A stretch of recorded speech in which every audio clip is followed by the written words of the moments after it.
Karachi test के तीसरे दिन न्यूजीलैंड अपनी पहली नामुकम्मल इनिंग बगैर किसी नुकसान के 165 रन से शुरू करेगा। कीवीज को पहली इनिंग में बुनियाद पर पाकिस्तान का टोटल बराबर करने के लिए मजीद 273 रन दरकार हैं।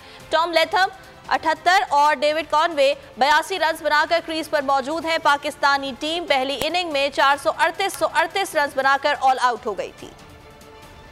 कराची टेस्ट का दूसरा दिन कीवीज के नाम रहा। पहले पाकिस्तान की 5 विकेटें 121 रन के एवज हासिल की। इसके बाद 47 ओवर के खेल के बावजूद मेजबान बॉलर्स को एक विकेट भी हासिल न करने दी। टॉम लीथन और कॉनवे को ग्रीन कैप्स तमाम तर कोशिश के बावजूद जुदा करने में नाकाम रहे। इससे पहले दिन का खेल पाकिस्तान ने 317 रन 5 खिलाड़ी आउट से शुरू किया। पूरी टीम पहली इनिंग में 438 रन बनाकर आउट हो गई। कप्तान बाबर आजम और सलमान आगा ने शानदार सेंचुरियां स्कोर की। सलमान आगा ने 103 और बाबर आजम ने 161 रन बनाए। साबिक कप्तान सरफराज अहमद ने 86 रन की इनिंग खेली। टिम साउथी ने 3, एजाज पटेल, एच सोडी और माइकल ब्रेसवेल ने 2-2 विकेटें हासिल की। दूसरे दिन खेल के इख्तिताम पर न्यूजीलैंड ने बगैर किसी विकेट के नुकसान के 165 रन बना लिए। टॉम लीथन 78 और डेविड कॉनवे ने 82 रन बनाए हैं।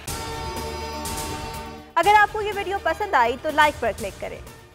मैं इमरान खान हूँ, आप बोल्ड न्यूज देख रहे हैं। सबसे बड़ा चैनल बोल्ड, सबसे बड़े एंकर इमरान रियाज खान के प्रोग्राम इमरान खान बोल्ड के साथ ने रेटिंग के तमाम रिकॉर्ड तोड़ दिए। 56% नाज़रीन ने बोल्ड न्यूज को देखा। सोशल मीडिया पर भी सबने ज्यादा देखा।